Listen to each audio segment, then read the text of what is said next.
नमस्कार दोस्तों, मैं पार्थ कौशिक आपके अपने YouTube channel Parth Kaushik politics में आपके अपने प्रोग्राम पॉलिटिकल एजेंडा में आपका स्वागत करता हूं। आज जैसा कि हम देख रहे हैं, उत्तर प्रदेश के छठे फेज का चुनाव हो रहा था और ये 2022 का सबसे महत्वपूर्ण चुनाव है। हमने पिछली बार एक मैट्रिक्स का इस्तेमाल किया था और आज भी हम एक मैट्रिक्स का इस्तेमाल करेंगे ताकि हम विभिन्न पार्टियों के छठे चरण में जिस तरह की जो है अप्रोच रही है चुनाव लड़ने की, उसका एनालिसिस कर सकें। आइए हम पहले अपने एनालिसिस की मैट्रिक्स में पहले नंबर पे सीएम कैंडिडेट और सीएम का वर्क इसमें इसकी वो हो गए। इसके लिए हमने 10 नंबर दिया है। राम मंदिर, चूंकि ये अयोध्या, अवध के क्षेत्रों और पूर्वांचल के 4 जिलों में लगभग जो है विधानसभा की चुनाव हुए हैं, तो इसलिए राम मंदिर का मुद्दा भी हम लोगों ने लिया हुआ है। फिर एम्प्लॉयमेंट इस एरिया का सबसे बड़ा इशू है, उसको भी हमने लिया हुआ है।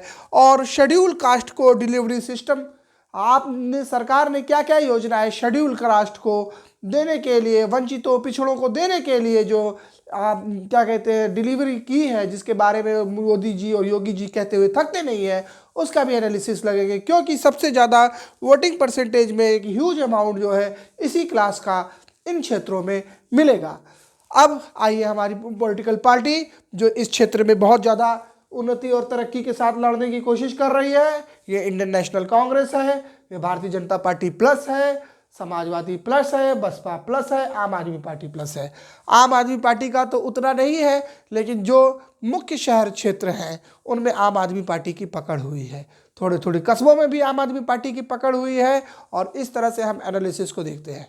आज के चुनाव में मैंने आपको पहले भी बोला था, आज भी बोल रहा हूँ कि जैसे जैसे ये चुनाव आता जाएगा मुद्दे जो हैं वो बदलते जाएंगे। यूक्रेन क्राइसिस, पाकिस्तान का इन्वॉल्वमेंट जो है, इनके ऊपर भी हम बात करेंगे। उसके लिए मैंने आपसे पहले भी कहा है और आज मैं फिर कह रहा हूँ कि मैं जल्दी लगातार उस वीडियो को बनाने की कोशिश कर रहा हूँ।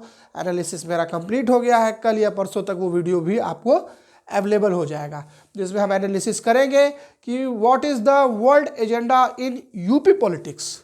यूपी पॉलिटिक्स में किस तरह से वर्ल्ड एजेंडा है और किस तरह से अखिलेश यादव और सीएम योगी आदित्यनाथ को जो क्या कहते हैं दुनिया एक नज़र से देखने की कोशिश कर रही है, और मायावती जी, बहन मायावती जी जिनको हम लोग बोलते हैं, उनके जो है फ्यूचर को लेकर के दुनिया के देश किस तरह की विचारधाराएं रखते हैं और किस तरह से जो बाइडेन और क्या कहते हैं वर्ल्ड जो वेस्टर्न वर्ल्ड है वो किस तरह से दोगली पॉलिटिक्स करता है और भारतीय लोगों को किस तरह से चीज़ों से उकसाने का प्रयास किया गया है, और किस तरह से उनके जो पेड मीडिया ग्रुप है, भारत में भी पेड मीडिया ग्रुप है, लेकिन उनके जो पेड मीडिया ग्रुप है जो हमें सिर्फ भर के उल्टी सीधी बातें ही कहता रहता है, हमारी कमियों को ही उजागर करता है, जबकि अपनी कमी नहीं देखता है।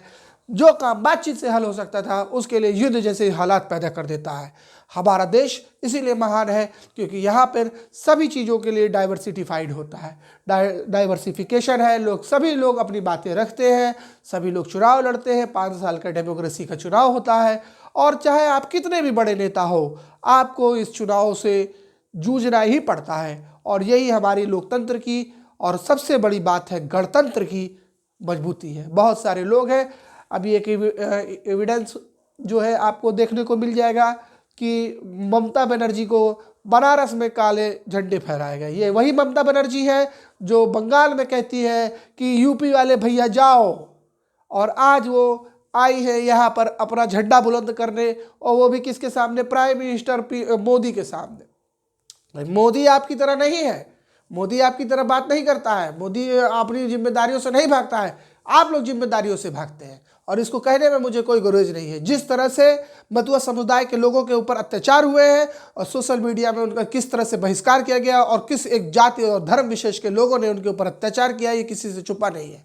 और आप आए हैं राष्ट्र को चलाने के लिए, ये तो भाई अच्छा सा संकट का समय था, कोरोना साल जो 3 साल चला, और यूक्रेन क्राइसिस जिस तरह से भारत के लोगों का जो है परचम लहराया है मोदी ने, जिस तरह से भारत की एकता को पिरोया है मोदी ने, उसकी कहाँ बराबरी करेंगे। हालांकि वो इस चुनाव में एक ज़रूर मुद्दा है, खास करके मैंने आपको पहले बताया था कि 5वें चरण में तो ये मुद्दा इन्फ्लुएंस किया, लेकिन शायद 6वें चरण में उतना ये मुद्दा इन्फ्लुएंस नहीं कर पा रहा है। लेकिन इसका भी हम एनालिसिस फैक्टर जो है आपको 1-2 दिन में देंगे। ये चूँकि ये अंतर्राष्ट्रीय बातें हैं, किस तरह से अंतर्राष्ट्रीय जो है पॉलिटिक्स, ये लोगों की लोकल पॉलिटिक्स जो है में इन्वॉल्व हो रही है, इसके बारे में भी हम आज बात करेंगे। लेकिन उसके लिए एक अलग तरीके के एनालिसिस की ज़रूरत होती है, वो मेरी टीम कर रही है और लगातार उसका अप्रोच है कि आपके लिए एकदम देसी स्टाइल में चीज़ों को लेकर के आइए आज की जो है हम बात करते हैं कि चुनाव में क्या हुआ। आज चुनाव में लगभग टाइम्स ऑफ इंडिया का जो है रेफरेंस, हाँ एक बात और मैं बता दूं, बहुत सारे मेरे साथी जो है उन्होंने इस बात का मेरे डेटा के एनालिसिस पे एथेंटिकेशन के ऊपर वो किया है। देखिए मैंने पहले भी आपको बताया है कि ये कोई मैं उस तरह का सोफोलॉजिस्ट नहीं हूँ, उस तरह का चुनाव विशेषज्ञता का इस्तेमाल नहीं करता हूँ जिस तरह के आम लोग करते हैं। मेरे तीनों ही स्टैंडर्ड होते हैं और मैं 50% से ज़्यादा लोकल चीज़ों पे विश्वास करता हूँ। लोकल मेरे सोशल मीडिया रिसोर्स होते हैं, लोकल मेरी चीज़ें होती हैं, लोकल मेरे ट्विटर फेसबुक अकाउंट्स होते हैं, उनको मैं काफ़ी सालों से ट्रैक कर रहा हूँ और उन्हीं अकाउंटों को देख करके वो होता है। और मेरा सैंपल साइज वास्तव में बड़ा होता है। लोग जितने में लोगों का पॉपुलेशन साइज होता है, मेरा सैंपल साइज होता है और यही चीज़ों का मैं ज़्यादा एनालिसिस होता है। इसके अलावा नेशनल और इंटरनेशनल मीडिया पे भी मेरी नज़र होती है, खास करके अमेरिका वेस्टर्न वर्ल्ड के मीडिया के ऊपर और पाकिस्तानी मीडिया के ऊपर, क्योंकि ये लोग चीज़ें इस तरह से प्रोपेगेंडागेट करते हैं और उसका प्रभाव हमें आसानी से सोशल मीडिया पे देखने को मिल जाता है। अब चाहे भारतवर्ष के लोग माने न माने, कोई कोर्ट कचहरी वाला मैटर है नहीं है, ये सब कुछ ओपन रिसोर्स का खेल है। आप जितना अच्छा ओपन रिसोर्स को एसेस कर सकते हैं उतना ही अच्छा एनालिसिस होगा। ठीक है, हम कोई वो नहीं है, हम सच्ची पत्रकारिता करने की कोशिश करते हैं, सच्चा एनालिसिस करने की कोशिश करते हैं और लोगों को अपनी बात बताने की कोशिश करते हैं। आज जैसे TOI टाइम्स ऑफ इंडिया जो है उसका इलेक्ट्रॉनिक एडिशन से मैंने ये निकाला है कि 8 बजे तक उन्होंने 55% लगभग जो है वो दिखाया है। 55% के आसपास वोटिंग परसेंटेज हुआ है। वोटिंग परसेंटेज थोड़ा बढ़ना चाहिए था, लेकिन ये वोटिंग परसेंटेज बढ़ नहीं रहा है। ये एक पूरब और अवध के क्षेत्र की एक दिक्कत है। लेकिन मुझे फिर भी उम्मीद है कि पूर्वांचल का जो मेन गढ़ है, बनारस, जौनपुर, मऊ, मिर्ज़ापुर, जहाँ पे इलाहाबाद, जहाँ पे अब मैक्सिमम चुनाव होने वाले हैं, है ना, वहाँ पे फिर से वोटिंग परसेंटेज बढ़ना चाहिए। और इसी एनालिसिस के साथ हम आज बढ़ते हैं। आज हम CM के डिलीवरी सिस्टम पे बात करेंगे कि एज ए CM आदमी किसको देखना चाहता है। योगी आदित्यनाथ को देखना चाहता है कि अखिलेश यादव को देखना चाहता है कि क्या कहते हैं बहन कुमारी मायावती को देखना चाहता है। तो आज एज ए CM कैंडिडेट के रूप में जो है आज हम उसको पॉइंट आउट करेंगे कि किसका CM सबसे ज़्यादा मजबूत स्थिति में है और उसके लिए हम पार्टी वाइज आपको एक नंबर देंगे। 10 नंबर का ये है CM कैंडिडेट के नाम पे। कांग्रेस के पास 2 है, प्रियंका गांधी का।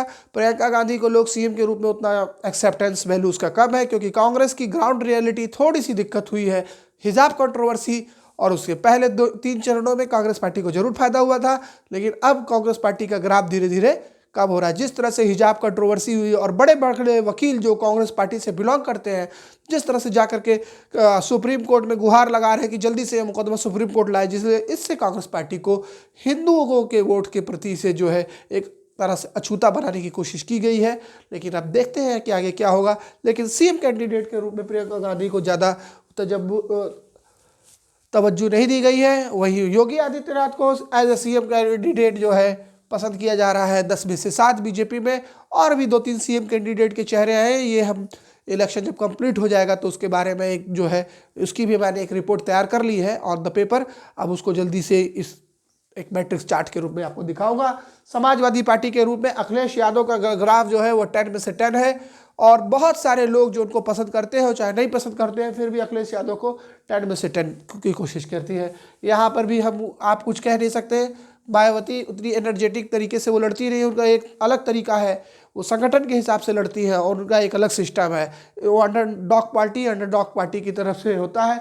संजय सिंह के लिए भी जो है वो CM कैंडिडेट घोषित तो नहीं है, लेकिन संजय सिंह का जिस तरह नाम चल रहा है तो आप देख सकते हैं कि उनको 10 में से 4 मिला है। राम मंदिर जो एक बहुत बड़ा मुद्दा है भारतीय जनता पार्टी का, लेकिन ये मुद्दा आपको जान के आश्चर्य होगा कि मेरे व्यक्तिगत रिपोर्ट में ये मुद्दा जो है उतना असर नहीं डाल पाया जितना असर ये राष्ट्रीय पॉलिटिक्स में डालता है। आपको जान के बस जो है आश्चर्य होगा कि अवध के क्षेत्र में जहां आज वोटिंग पड़ी है 6वें चरण में, भारतीय जनता पार्टी को जबरदस्त संघर्ष करना पड़ेगा और ये त्रिपक्षीय लड़ाई हो चुकी है।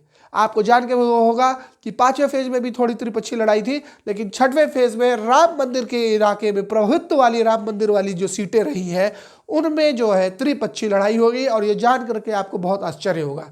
लेकिन मेरे एनालिसिस में ये है, राम मंदिर का मुद्दा कांग्रेस पार्टी के लिए तो बहुत ही कम रहा है। उनको तो राम मंदिर के लिए आप नेगेटिव ही समझिए, फिर भी मैं कह रहा हूँ कि जिस तरह से प्रियंका गांधी जा जा के दर्शन करती हैं और जिस तरह से उन्होंने सॉफ्ट हिंदुत्व का इस्तेमाल किया है, तो ये होता है। बीजेपी के लिए भी राम मुद्दा कोई खास असर नहीं डाल पा रहा है, 20 में से 8 अंक ही देंगे। हाँ, लेकिन समाजवादी पार्टी के लिए राम मुद्दा तो नहीं, लेकिन जिस तरह से सॉफ्ट स्किल जो है, सॉफ्ट हिंदुत्व का इस्तेमाल जो है अखिलेश यादव ने किया है 5। लेकिन राम मुद्दा आप जान करके बड़ा आश्चर्य होंगे कि राम मुद्दे का जो असली जो ताकत है, असली जिसको मैं कहता हूँ सफ़ेद मक्खन जो है, वो मायावती की पार्टी बसपा उठा रही है। और आपको ये जान के बड़ा आश्चर्य होगा कि मैं ऐसा क्यों कह रहा हूँ, लेकिन ये चुनाव के बाद आप जब रिजल्ट आएगा तो आप उसमें देखिएगा कि जो हिंदू वोट है वो ज़्यादातर शिफ्ट हो रहा है भारत बहुजन समाज पार्टी की तरफ। और आपको बहुत ही आश्चर्य की बात होगी कि इनका इन क्षेत्रों में जहां आज 6वें चरण में चुनाव हुआ है, बसपा का वोटिंग परसेंटेज बढ़ेगा। और आम आदमी पार्टी को भी कोई खास फायदा नहीं हुआ है इस चुनाव में राम मंदिर के लिए, इनका भी सॉफ्ट हिंदुत्व का है। तो सॉफ्ट हिंदुत्व पे हमारी 2 पार्टियां हैं, कांग्रेस और आम आदमी पार्टी, और समाजवादी पार्टी भी सॉफ्ट हिंदुत्व का हनुमान जी का सहारा ले रही है। लेकिन आप यहाँ के हिंदुत्व की नई बहार की तरफ देखें तो बसपा के तरफ लोगों का झुकाव ज़्यादा है आज जहाँ चुनाव हुआ है 6ठे फेज में। ठीक है, राम मंदिर का बहुत असर जो है बीजेपी के कैंपेन पे हुआ नहीं है। और एम्प्लॉयमेंट के लिए कांग्रेस पार्टी का 3, और जिस तरह से भारतीय जनता पार्टी दे रही है उसके बहुत ही कम चांसेस हैं। और उनको जो है मैं 10 में से 5 अंक देना पसंद करूंगा। ठीक है, समाजवादी पार्टी ने अपने वादों की झड़ी लगा दी है, 10 में से 7, और बहुजन समाज पार्टी को 5 और आम आदमी पार्टी को 4, क्योंकि इनके पास यूपी का कोई एक्सपीरियंस नहीं है। बहुजन समाज पार्टी का एक नेचुरल फेनोमेना चलता है, उसी के हिसाब से है। लेकिन अखिलेश यादव और बीजेपी का एम्प्लॉयमेंट को लेकर के होगा। अब चूंकि बीजेपी का तो 5 साल का टेन्योर पूरा हो गया और एम्प्लॉयमेंट ही एक ऐसा प्रॉब्लम है इस क्षेत्र में, क्योंकि गरीबी बहुत ज़्यादा है, डेवलपमेंट उतना तेज नहीं हुआ। हालांकि पूर्वांचल एक्सप्रेस वे बना जरूर है, लेकिन अभी उसका जो रिजल्ट आना है वो 2022 में ना आकर के 2024 में आएगा। और एक्सप्रेसवे पे भी मैं आपको एनालिसिस करके एक बार बताऊंगा कि किस तरह से एक्सप्रेसवे जो है वो वोटर लेके चला आता है, जिस वोटर की कल्पना कोई भी पार्टी नहीं कर सकती है। उसका भी मैंने एक एनालिसिस तैयार करके रखा है, क्योंकि बहुत सारा दिन जो है आप जानते ही हैं कि मुझे एनालिसिस करने में लग जाता है। और अब मेरा धीरे धीरे चैनल भी ग्रो कर रहा है, काफ़ी लोग देखते हैं, व्यूज़ ज़्यादा रहते हैं, लोग काफ़ी बार देखते हैं, रिसाइकलिंग में देखते हैं, और कई लोग तो मेरी चीज़ों को रिपोर्ट करते हैं, कोट कर रहे हैं। ये ठीक है, लेकिन ये आपका प्यार है और मुझे आपका प्यार मिलता है, इसके लिए मैं आपका बहुत तहे दिल से शुक्रिया अदा करता हूँ। आइए, schedule caste delivery system, schedule caste की पॉलिटिक्स हमारी बसपा से रिलेटेड है। और बसपा पे जो है इसका एक मूलभूत कारण है कि इन्हीं की पार्टी ही है, तो 10 में से 8 हुई है। और ये शेड्यूल कास्ट जो है वो बीजेपी से थोड़ा सा दूर हो रहा है। हालांकि सबसे ज़्यादा योजनाएं शेड्यूल कास्ट के लिए, सबसे ज़्यादा छात्रवृत्तियां, सबसे ज़्यादा योजनाएं और सबसे ज़्यादा चीज़ें मोदी और योगी गवर्नमेंट ने किया है। लेकिन जो मेरी एनालिसिस है 6वें चरण में, जहां एक डोमिनेंट फेज में काफ़ी जो है मजबूती के साथ शेड्यूल कास्ट एम्प्लॉय करता है, वो बीजेपी को उतना प्रभाव नहीं छोड़ पा रहा है जितना प्रभाव बहुजन समाज पार्टी को छोड़ रहा है। और यही हालत हम समाजवादी पार्टी की भी देखते हैं और आम आदमी पार्टी के, और जो है कांग्रेस पार्टी का हाल तो हम देख ही रहे हैं। आइए हम चालू करते हैं कांग्रेस पार्टी से। ये हमारा एनालिसिस लगभग पूरा हो गया है। ये शेड्यूल कास्ट डिलीवरी सिस्टम के बारे में मैं आपको बताना एक चीज़ बात और कहना चाहता हूँ कि माननीय प्रधानमंत्री जी जब अपना 2019 का कैंपेन चल रहे थे तो उनका प्रभाव बहुत ही गहराई या पेनिट्रेशन रेट उनका ज़्यादा डीप था अपेक्षाकृत योगी आदित्यनाथ के। माननीय सीएम जो है एक अच्छे सीएम है, इसमें कोई दो राय नहीं है, ईमानदार छवि है, लेकिन उतना अच्छा पेनिट्रेशन रेट उनका शेड्यूल कास्ट में नहीं जा पाया। ठीक है, इसी के साथ आइए हम जोड़ते हैं कांग्रेस पार्टी का 2 2 4 4 3 7 1 8, 50 में 8 आप देख सकते हैं। भारतीय जनता पार्टी 8 7 15, 15 5 20, 3 23, और समाजवादी पार्टी 10-5-15, 15-7 22, 2 24, और बहुजन समाज पार्टी 15, 12-6 18, 18, 18-5 23, 23-8 31, और 4-3-7, 4-11, 1-12। तो आप इस तरह से देखिए, एनालिसिस में देखिए कांग्रेस का, मैंने जैसे भी आपको बताया था कि कांग्रेस का अब ग्राफ गिर रहा है, बीजेपी का ग्राफ स्टेक है, 23 मार्क्स के बाद 50% के पास पहुंच रही है, वो अपना कंसोलिडेट कर रही है। समाजवादी पार्टी को गेन जरूर हो रहा है, लेकिन मेजर प्लेयर आपका बहुजन समाज पार्टी को बनना है, खास करके छठे चरण के चुनाव में। और आम आदमी पार्टी भी कोशिश कर रही है, लेकिन चूंकि उनका उस तरह का इलेक्शन नहीं हुआ है, तो अब थोड़ा सा रिमार्क के नाम पे देखते हैं। रिमार्क में सीएम कैंडिडेट के रूप में ये एक एनालिसिस मैं आपको बता रहा हूँ कि ये जरूर जो है आपके लिए है, सीएम का चेहरा और सीएम का वो एक गुड वैल्यू दे रहा है। राम मंदिर कोई खास असर नहीं दिखा पा रहा है। एम्प्लॉयमेंट एक वेरी गुड फैक्टर के रूप में उभर के आया है। और शेड्यूल कास्ट डिलीवरी ये एक कॉम्प्लेक्स फेनोमेना में आ रहा है। तो आप देख रहे हैं कि सरकार की जो योजनाएं हैं वो प्रशासनिक रूप से जो है ग्राउंड लेवल पे जाने में, लोगों को मानने में, लोगों को लिए किया जरूर गया है, लेकिन लोगों को मानने में दिक्कत दे रही है। इसी के साथ आज का मेरा ये पॉलिटिकल एजेंडा प्रोग्राम यहीं पे मैं समाप्त करता हूँ, और भी मैं एनालिसिस करके जल्दी से जल्दी आपको देने की कोशिश करूँगा।